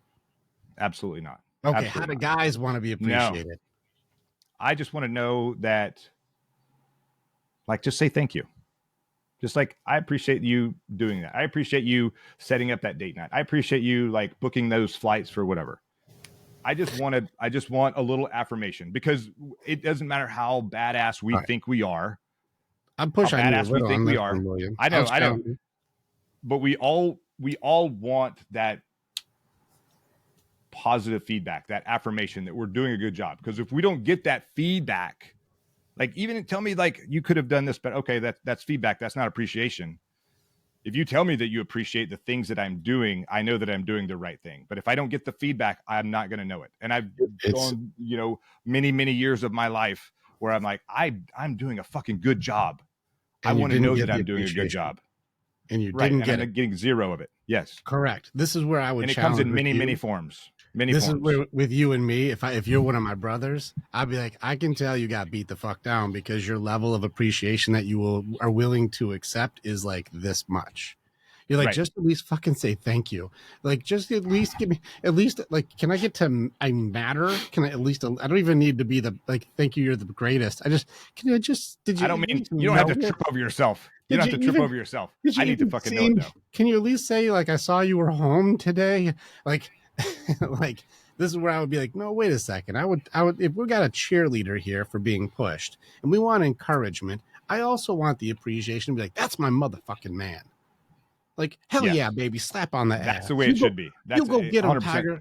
Or like, it doesn't have to be all the time. It doesn't need to be all the time, because if you get that all the time, then you just become numb to it. Sure. And this is where you need the small things and then the big thing. Yeah, you got those three parts there. I did a video too where the appreciation is necessary to understand the difference between men and women. Men want the appreciation for recognition. Girls want reassurance. And that's why when I was giving you appreciation the first way, that's how girls like it. I'll always be there for you. I'll take care of you through anything. You're supported. You're the greatest ever. Wow, I'm Mm, the luckiest man on earth. Like, it's reassurance that you're safe and secure with me is how they like it. But if a guy does that to another guy, you saw like, nope, nope, that's no, not, fuck nope. that. I don't need that. We No. we do not require that. But women will oftentimes give us appreciation the way that they like it, and it's weird to us. I don't need to give you safety, security, reassurance because we're men. We want appreciation and encouragement, not reassurance. And so that's why Right. I was like, is this how it's done? And I can see you go, no, that's not how that's done because we don't need that. No, absolutely not. So that's a good point for how do you appreciate somebody? Well, like, I'm going to do it my best way. But that Right. is, even if she comes in as, I like reassurance. So I'm going to give him reassurance that, hey, babe, you fix that car. I'll never leave you. And you're like, Right. what the, No, huh? and so that comes down to communication. How do you want to be appreciated? Most people Like, don't talk to know. them about it. Most don't Talk to even them know their about it. own needs. Even to have the herd Sure. thing, most people don't know how to explain their own unmet needs because they've never deep dived themselves deep enough. That's why I do 5 weeks of it when we start. Do you even know yourself to be able to make a request authentically? And most people don't, because just like you showed when you've been in the military your whole life, when since you were born were you not told what to do? You got parents Oh and yeah. then teachers and then coaches and then bosses and then CEOs. And you've been told what to do, where to go, and how to do it. And then also, you need to take care of that person and take care of this person. So, what do you need? I'll take care of that. What do you need? I'll take care of that. And you become a servant to, like, even as a leader, what do you need? What do you need? What do you need? What do you need? You're always Right. being told what you need to do. And then you're all of a sudden supposed to know what your needs are. How the fuck do I know? I've been doing everybody else's shit my whole life. Right. Yep. So what do you want is a really complicated question for us, especially when it comes to like, what are your values? What are your needs? What are your boundaries? What are your non-negotiables? Hell if I fucking know. It's really tricky for boys. We don't know. Super tricky. Yeah. And so And here we everyone are. is different. I mean, I think there's like some global sort of wave top that we're all about the same, but yeah, everyone is different. Everyone is wired differently. I need kind of different appreciation. Like, I guess it goes back to like what are your love languages? Well, that gets different too, because those get trickier. I'm gonna save us the love languages because that gets into it. Because I don't mean to dirt dive that. I don't mean to like deep dive that. I just mean like, everyone is different. Everyone likes that appreciation. Everyone wants to feel it a little bit differently. Do you want a list? So I have my guys put a list together because I took like 100 dudes and I was like, what is the list for the ladies? Do you want the list? Send it. Now, Give me the list. I'm with you at the beginning. I had a list of both of us. Like the guys were like, this is stuff that like, we're not saying they need to do this only. We'll do this list too, including the herd part. So the we'll both do it list is like at least golden rule stuff. Like we don't make justifications for treating you a way I don't want to be treated. That was at least one of the things.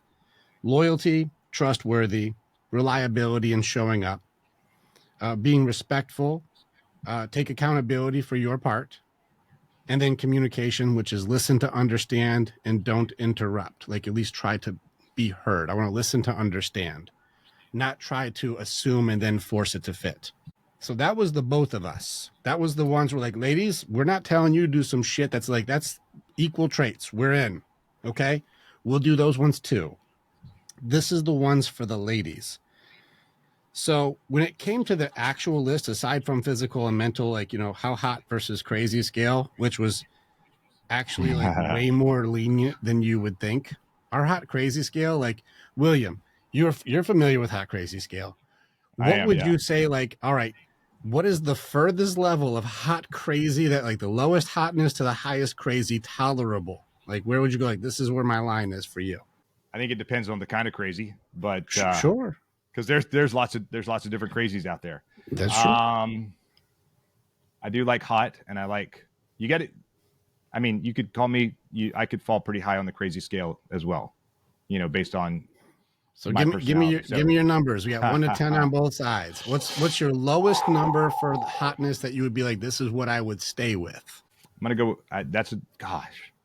It's a subjective question. This is not. It It's is. not an It is. It's absolute. It's super. Yeah. very. It's your own I'm opinion. gonna There's go no right or wrong. with a seven on the hot and a 3 on the crazy. Okay, so you're going to extremes. You're like, no, we don't. I don't want to fuck with it. So for our guys, no guys were sitting there on the tens. Like our guys had 6 or up. So the vast majority, all collective, the 6 was the number where like it stayed at like 6 or higher, and the main criteria is at least try. Like Right. like do hygiene, maybe take care of your body, like work out once in a while, like eat well. Like you should take care of yourself anyways. Like the Right. guys And were like, I don't even want, like, I'm like even cringing when I say the 7. I really want the 8, at least the 8. But yeah, on the hot. Are you there? Did it lose there it you? is. It stopped it. I'm even cringing, and then it dropped. Oh, okay. I got you. It's like I'm cringing on like the fact that I even said 7. I really want to say 8 plus. You chauvinist. All right, so I am. It's okay. So you're raising your want what I standards. Like, want. listen, I don't want to get stuck. All right, so now you went down to 3, which means you've been fucked with a lot. So Oh, yeah. you're like my crazy might be like higher, but I'm gonna put hers down lower to try and keep me from maybe being as crazy as I can be. So you said a 3, which, can we just be fair? Like even the ladies are like, I don't even know any 3s. What are you talking about? It doesn't exist. Yeah, but Well, I have unreasonable expectations. Yeah, you want an 8 hot and a 3 crazy. That's in marriage immediately zone. I think they have this little tiny box of unicorns, and like you find one of those, you marry them. Our guys said 6 plus, and on the crazy scale, they said at least 8 or under, which shows how much grace that we give for crazy. Ladies, you haven't set the bar low for us. Like you said, it's all, we're like, just at least not a 9 or a 10. Can we just not have the extremes? Can I not have Carrie Underwood slashing my tires and killing my car? Like, I just need the crazy. At least I'll take an 8, which is already severe, but I'll settle it. Also, William, let's go ahead and call it, in case you ladies are wondering what has made it so we tolerate so much. Have you ever been in the middle of crazy and going, this is obviously fucking nuts, but that ass though, fuck. You know what? It was, I have, and you're 100% right. I have been burned like you wouldn't believe. Still being burned today, but as Tim Grover says, you have to flex your id-gaff muscle, your I don't give a fuck muscle. Yeah, well, listen, at the time you had that, like, I do give a fuck because of that ass. Well, it's because I didn't know my own worth. I didn't know like my own value. And what was the value that you had? Know it today. Well, for sure. Well, no, I was young. I was young. I was like, oh, everyone else is doing it. Maybe I should do it too. Like, this is the hottest person I could probably ever be with in my life. Correct. And it wasn't crazy in the beginning, and then it just got progressively crazier over time.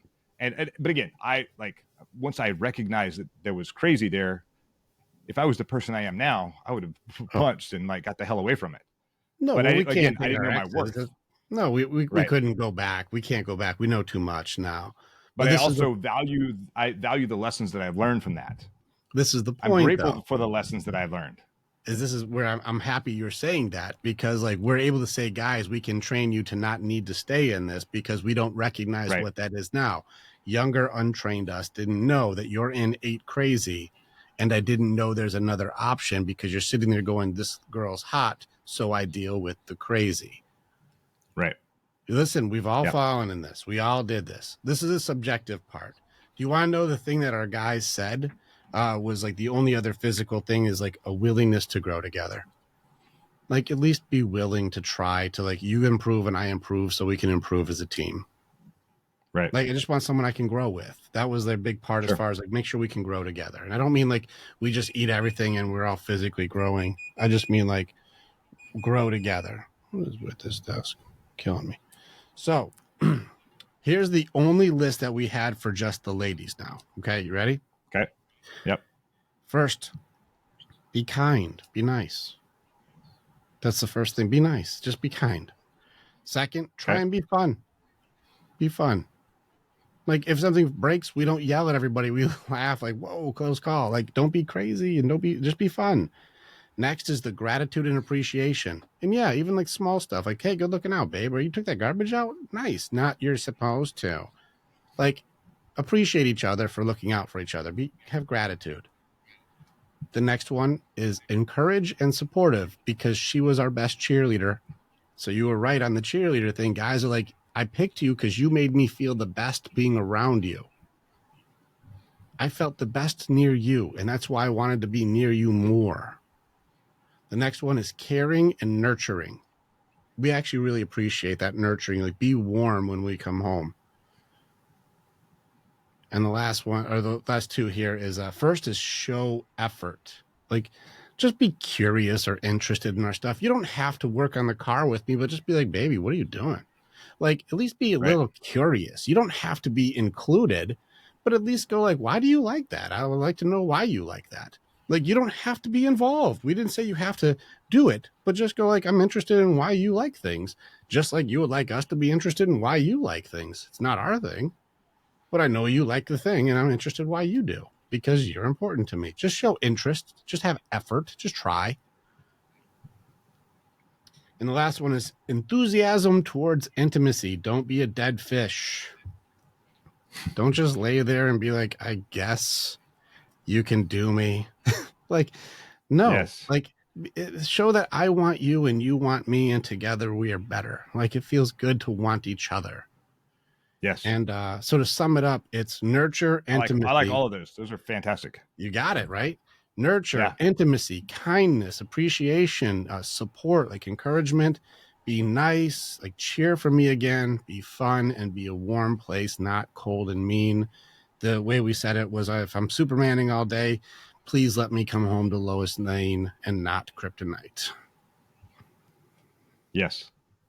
And so this was the list. Now, if you look at all of these, what is the sacrifice level? And be nice, be fun, have gratitude, encouraging, caring, effort, and enthusiasm. What's the sacrifice that she needs to make for these things? Does she have to put her life on the line? Does she have to give all of her provisions? Does she have to do the dangerous jobs? No. Are you asking me or are you telling me? I'm both. I guess. Like, what does this look like? If this list right here, does it seem like we want her to do all the shitty shit? Nope. It doesn't sound like it all. It sounds like we want her to be in her femininity. This is what the guys were saying we're attracted to. Now, notice that nothing on here is she needs a high-paying job. She needs to be a boss babe. She needs a high degree. She needs to be a strong competitor. Like, we didn't put any of this stuff. None of the guys were interested in that. And so the girls in this narrative today are being told they need to be the providers. They need to be the one who does everything. But our guys are going, we don't need that. A healthy guy doesn't need that. A healthy guy just wants you to be nice and fun and grateful and encouraging and playful and nurturing and enthusiastic. 100%. Be cool. But again, that goes back to that, like what I said earlier. Like that is the masculine feminine dynamic. Mm-hmm. Ladies know the answers these days. You want to see something fun? I use this often. You know what this is, right? Yep. All right, this is a solved Rubik's Cube. This is what it looks like when you did it. Yay! All the colors on each side are all correct. Except, these days people's cube looks more like this. And you got your gurus out there who have the greens done. I got green. Green is complete. Now the rest of my cube's fucked. And you can also see I cheated a little bit. I tried to peel the sticker off and try to do it. It didn't work. So take it apart. Yeah. So the problem is you see a lot of people going like, you want to be successful like me? I'll get you the money part of it. It's going to be awesome. But the rest of my life is in shambles, right? Disaster. And you see people trying to I'm trying to get it right, but I don't want to mix up my greens because I work so hard to get the greens done that I can't turn the green, because if I turn the green to solve the other side, you're going to mess it up. I can't. I got to put the greens back. I got to put them back. Even though to solve a Rubik's Cube, you have to mess up the greens to get to the other side. And you see people get one side, even sometimes lucky two sides, and they're not able to find the balance within themselves. And so people know the answer. The answer is what it looks like with all the sides are solved. But the solution is very different than the answer because it requires you to mess things up to make it correct. And this is where when people say, I know what feminine is supposed to be, but they're the most masculine women that you've ever met trying to preach feminine energy. Right. And that makes it really difficult for our fellas. Did I break up on Well, you I think there? no, I'm good on my end. Good. Are we good? Okay. Yes. Yeah. So no, I like that analogy, and it's a great visualization of like just what you said. Just because you have like, we can talk money, we can talk on the entrepreneur side or whatever. Like, I worked really hard, I made all this money, but the rest of your life is a shit show. Like, your health is in the toilet, your family life is in the toilet, and sometimes you got to mess up a little bit of your financial part of it, like that financial success, everything is perfect and whatever, to like fix everything else. Well, like, you need to start working on your fitness, you need to start working on your family and your faith in yourself, whatever that is. Start work on your future. Like, but you can't have one side that's solved and everything else is just a mess. Correct. You got to work on all of it. You got to mess up that thing that is perfect and not be perfect anymore. And this is why they need guys like us, is you have to mess up that greens, brother. But it's okay because we're going to show you how to solve the whole thing and not just one side. Yeah. And you're right. Mind, body, heart, soul, and spirit. You got to get into that health, wealth, love, happiness. You got to go into all these different categories. So let's talk about that Rubik's Cube real quick. I'm stuck on that. I really like that.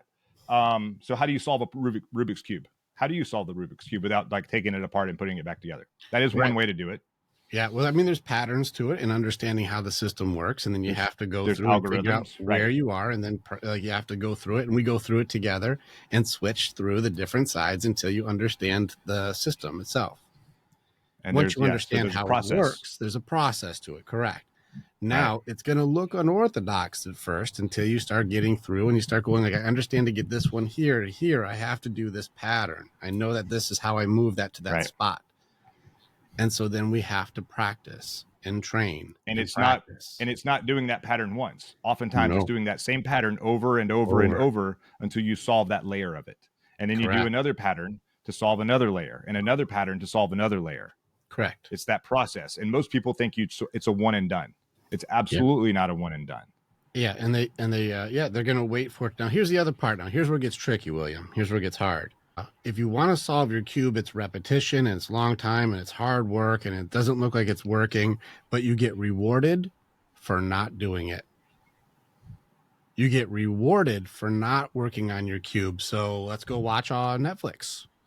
Let's go scroll social media. Let's go watch a bunch of porn. Let's go ahead and do a whole bunch of stuff that's instant gratification. Let's go and chase women. Let's go and do all this other stuff. Let's go conquest and let's go make some money and let's go do all these things. In fact, I get rewarded by doing distractions like play video games and do all this stuff. I get rewarded for not growing, for not working on my cube, and for not teaming up with guys. I get rewarded. Now, how does that complicate it when it doesn't look like it's working at all? And it's still just one side is solved. If that shit, the whole thing I tried changing the greens like that guy said, and like now it's even all worse. A whole big disaster. Now you have to go back and like put the greens back together or the whites back together. I forgot where I even was, so fuck it. Yeah. Quit my job. Yeah.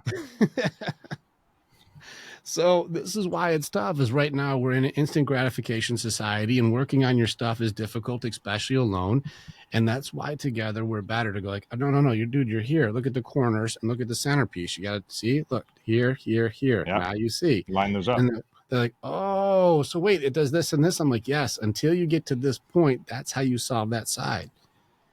And then knowing when to switch to the next pattern. And so like, it's pretty cool to watch like just how that works, but we know the answers. And that's the problem with people is there's no shortage of the answers. We send each other memes. We send each other podcasts. We send each other gifts. We send each other quotes. We know the answers. We know what's your why. You need to know your why, man. Simon Sinek, why? Know your why. Well, how do you find your purpose? It's way more complicated than just watch a Way video. more complicated. Yeah. You know, and so I want to get into like some of your strengths here, the get naked thing, and I enjoy the vulnerability aspect of it. This is why it's hard for a lot of guys. Mind, body, heart, and soul is something we've recognized in the warrior's way. Mind and body is like knowledge and tactics and action, right? Mind, body, I know what to do, I understand the answers, and I'm going to do the work, right? Right. But if I said the word surrender to you with mind and body, is that a good word or a bad word? I'm probably not going to do that. It's not good. Mind and body, that Nope. means tactically inept. This means I quit. Surrender on Yep. mind and body is fail. This is not good. So I don't like fail. Surrender is bad. Now surrender spirit and surrender heart. Good or bad? Good. Mm-hmm. Oh shit. So it's like a yin yang. Hold on. It's context. There, context applies. Cool. Okay. Falling in love. Is that a surrender or is that a force? That would be a surrender. Okay. Actually, so that would be a hold on. Let me hold on. You gave me a one or the other. yeah, but I want to pick C. what's your C? It is, but again, yeah, it is goes back to being vulnerable. Like going back to like sort of that list of trust and acceptance of someone else. Vulnerability. Taking off that armor for just a little bit. There it goes. Yeah, man, this is going in and out on that. I miss it. It goes back to trust and then yeah, trust and vulnerability. Yeah. So this is why it's called falling in love. It's not a make you. It's, you know, we want to try and say it's a choice, but anybody who's ever truly fallen in love, it almost feels like it happened without even knowing. You never saw it coming. Right. I surrender to this. This is why it's called falling and not forcing. It's falling in love. Right. I let go. You're not trying to catch yourself.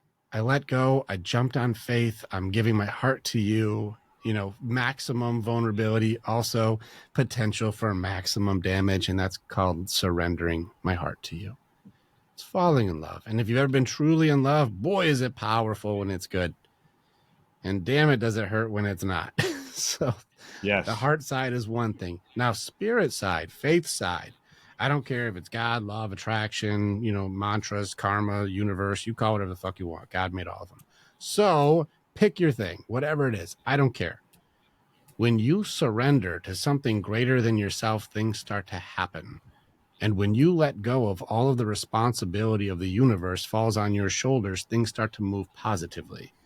There is something there, and I've talked to too many spirit side warriors to go, there's nothing. There's something.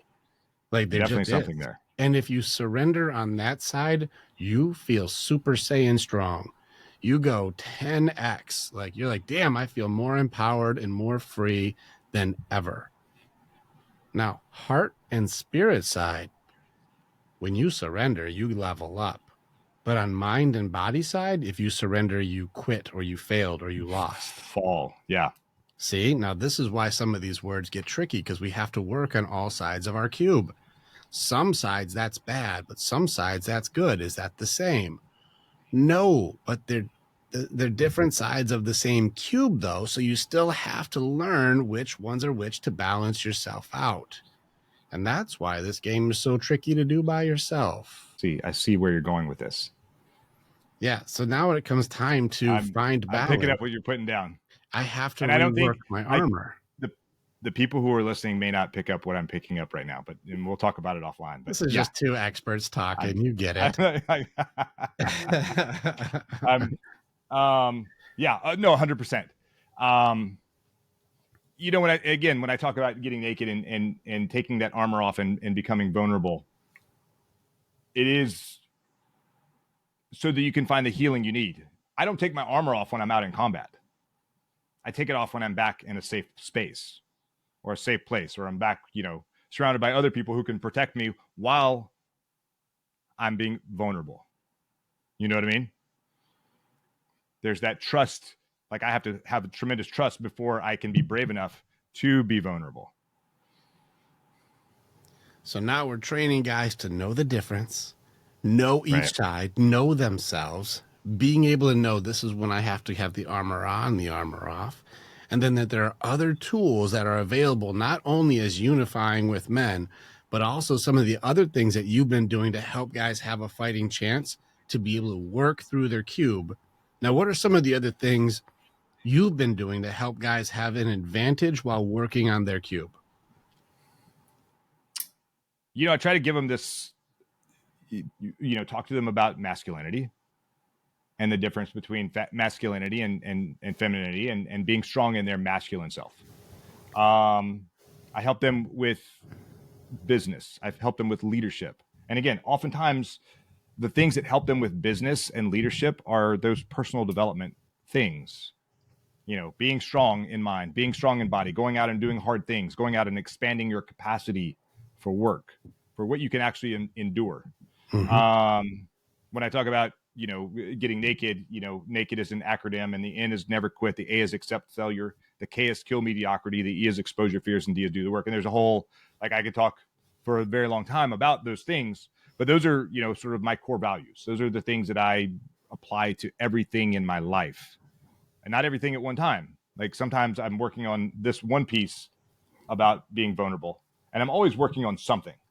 And just because I am what I am, and I have and I do the things that I do, doesn't mean that I'm not continually working on myself. That's how Correct. I'm continually improving. I remember when I was in leadership positions in the SEAL teams, the times that I was the most uncomfortable and sometimes had to be vulnerable, or the times that I was the most successful.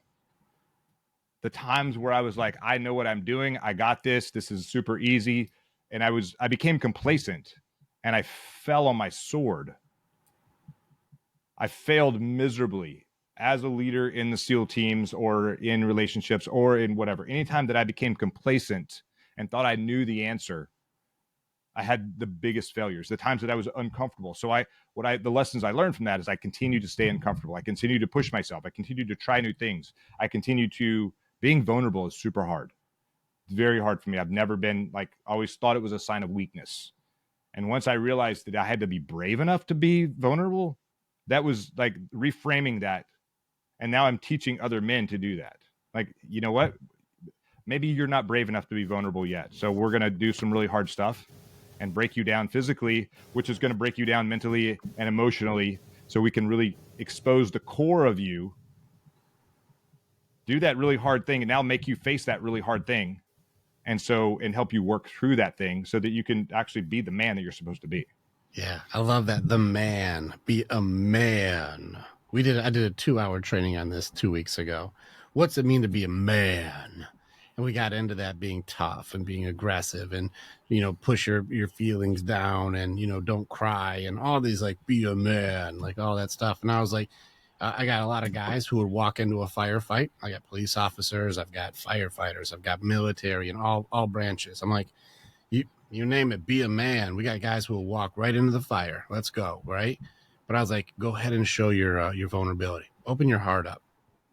I'm like, listen, we're not afraid of bullets, but we're afraid to show our feelings. And you're gonna tell me like that's pussy shit, that's sissy stuff, that's weakness? I'd be like, if it's so weak and so easy, why can't you do it? Yeah. You know what? When I get on stage, I'd probably say I start crying 70% of the time. Yeah. Like not like just like break down fully, but I'll for sure like get choked up, and My dudes get me all the time. I'm like, you share fucking got it me, in bro. front of like hundreds or thousands of people. Yep. And that's good. I've cried on this show. Like people get me because you care. Being a good-hearted man, you'll open that up. Not afraid to Yeah. cry.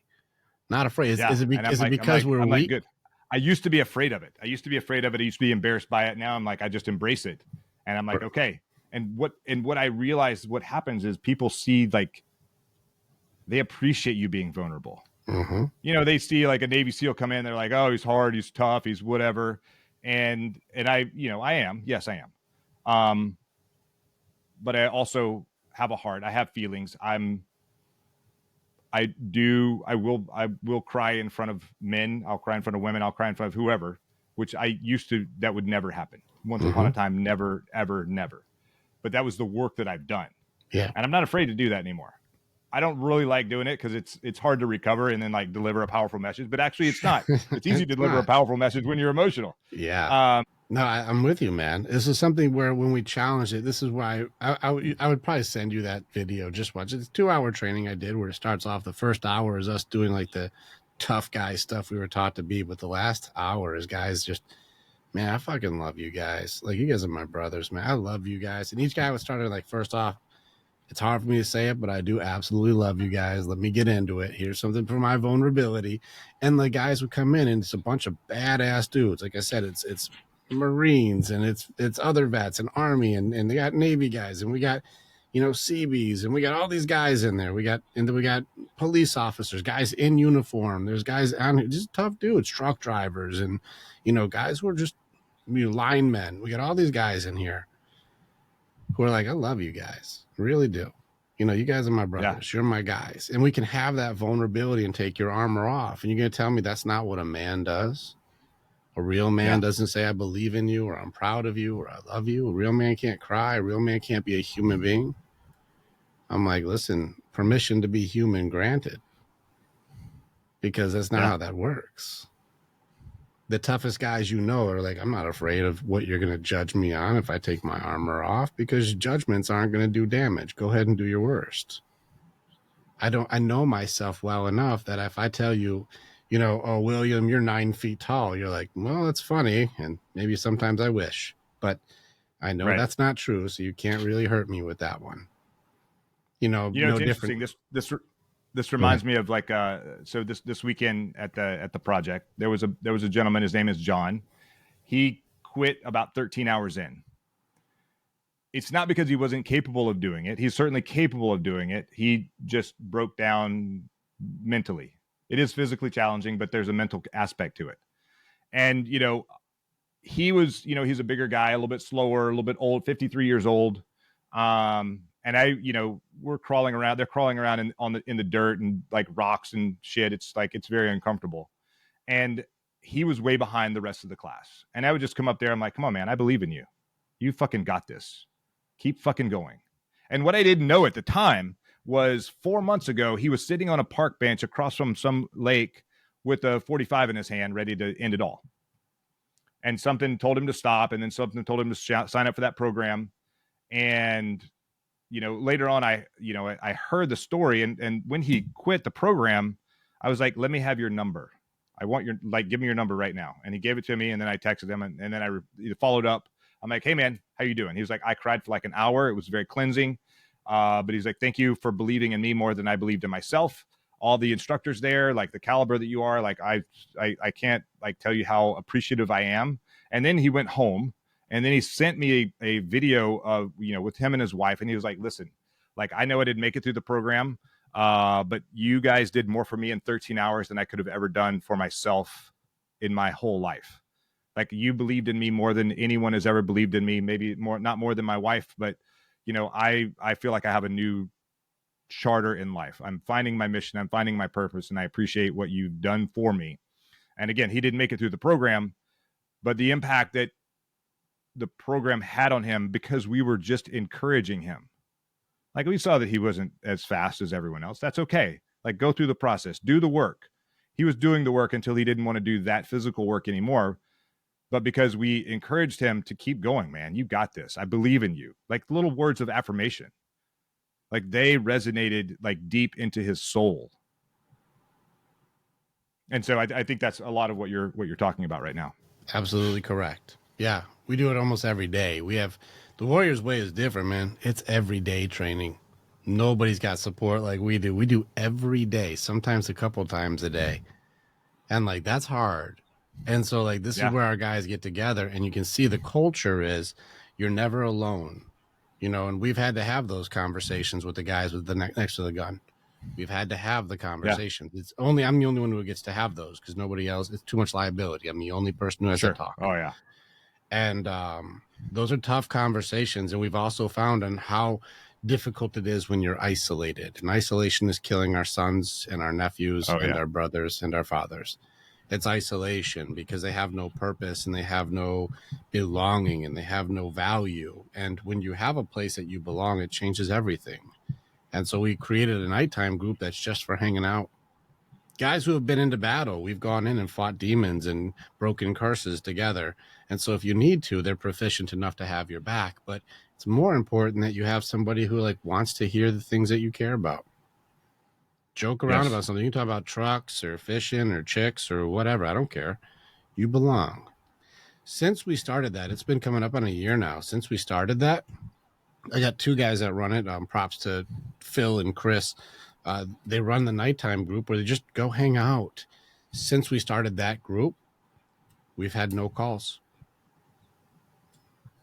That's a Awesome. big deal. No, zero calls. Awesome. We went from like every week to 2 weeks. There's a guy to like, I belong somewhere and I'm important and they want me around and I'm valuable. And if I'm going through something, someone wants to help encourage me through it. And we can sit there and train our warriors, each one to go, I believe in you, bro. Yeah. I'll be there for you. I support you. And having men like you and men like me who say, I respect those guys, say, I believe in you, man. You're going to tell me that's not what a man does? That's what the gorilla does. Sure. Yeah, it's badass, dude. It's badass what you're doing and being able to have an impact in just like not even half a day, like a half day, and change a dude's life. It's amazing the impact we can have when you just have a guy who you respect encourage you. And so we need to make more. Black box thinking, the collection of alphas who all break off and they all work with their own pack afterwards. Together, we're always stronger, man. Oh, 100%. 100%. Pretty badass. Do you want to get into any CBD stuff or anything that help guys out with that? I would just say, CBD was a modality that helped me kind of turn down the noise in my head. Mm-hmm. So that's why I started a company called Naked Warrior Recovery because it had such an impact on my life. Once I got a whole, kind of turned down the noise, I was able to have more positive self-talk. And again, that's why I started Naked Warrior Recovery, and where, our mission is 22-0. 22 veterans take their lives every single day. Potentially that number's at 44. My dad is one of those 22. And so it's a very personal mission for me. My phone is full of men, full of brothers that have, will no longer answer the phone. Lots of phone numbers. And so, again, it was just a modality for me. It helped me. Maybe it'll help someone else. We have other products there as well, but see, again, it's not what you feel when you take CBD because you don't feel anything. It's really about what you feel less of. And I guess the way that I can kind of explain it is water boils at 212 degrees.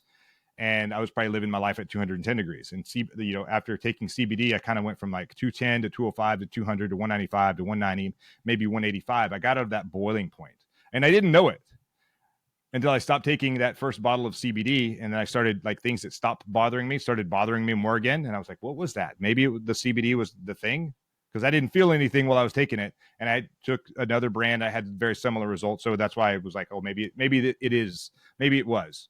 And so really what it did is help me to have a longer fuse. And again, it's a modality. It's a tool. It's not a cure for anything. It was a tool that helped me. Maybe it's a tool that can help other people. I'm happy to give a discount code to anyone's listening. I think the easiest one I know off the top of my head, I think it's CASH, CASH. I think that saves you 25%, anything at Naked Warrior Recovery. So that's, if you want to go, check it out and try it out, maybe it will work for you, maybe not. But again, you can use the discount code CASH to save 25%. I know, alcohol is a big deal. When I started taking CBD, I started drinking less. And Yes. I've actually we have a product that has 5 milligrams of Delta 9 THC, the natural stuff from the plant, not the made up Delta 8 thing. I would never use Delta 8 because it's a synthetic thing, synthetic molecule. I would never use that.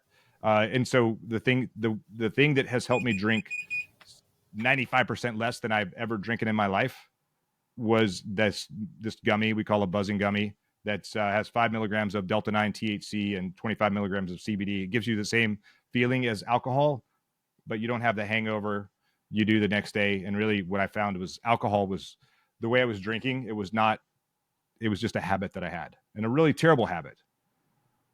Like I like that feeling. I like the whatever, like getting rid of the, turning down my brain at the end of the day, because my brain just does not turn off. It just keeps going. And so it was something that helped me kind of get there a little bit faster. Yeah, I think it's awesome because, like, yeah, I'm with you. We do the deep work, but having the tools like that to slow you down so the Hulk isn't hair trigger, like, Yeah, it's a good tool. I'm with you. I would recommend, like, that's not what we do, but I would say coupling with what we do is a good tool to use. agreed. So, like, Agreed. yeah, I endorse that, and I endorse a lot of holistic ways, and so that's pretty awesome, man. Like, and so it's pretty cool to see you doing the levels of work that you do, and we support the 22/440. We're working with the guys to make it so they can acclimate. And my goal, and even this is where, I'll be teaming up with you in the future, is when guys get out, or when people get out, even at some point we'll have the women too. Like, when the guys get out of the service, they know where to go. They'll go, yes, now we team up with people like us, and they know there's a place Right. to go where you can reacclimate in a healthy way instead of losing everything in one day. Yeah, agreed. Yeah, and so that's Like, where we're and building it's it. like, yeah, yes, like that transition, like there needs to be more people, more opportunities, more places for people to go. Yeah, let's keep building it. So, man, I'm looking forward to, in the future, we will be sitting on a stage next to each other, because I'll fucking make it if I have to. I Because like it. we will build a panel that's there to support our people, and it's going to be an honor to meet you and hang out with you when we do that day. Yes, But sir. but man, let's keep fighting the fight for the guys. We're going to have all the links in the bio for how to get in touch with William. And if you're looking to get in and I want to do one of the things that he does, or meet with him, or be part of his group, or work with him to make it so you have a fighting chance with somebody who, like, this Navy SEAL badass is my dude, we'll give you all the ways to reach him so you can work with him. So, just like always on the battlefield of mind, William, thank you, man. It's been an honor, brother. I really appreciate you coming. Thank you and so hanging much. with I us. appreciate you. I appreciate the work that you're doing, and again, thank you for having me on your show here. Like, yeah.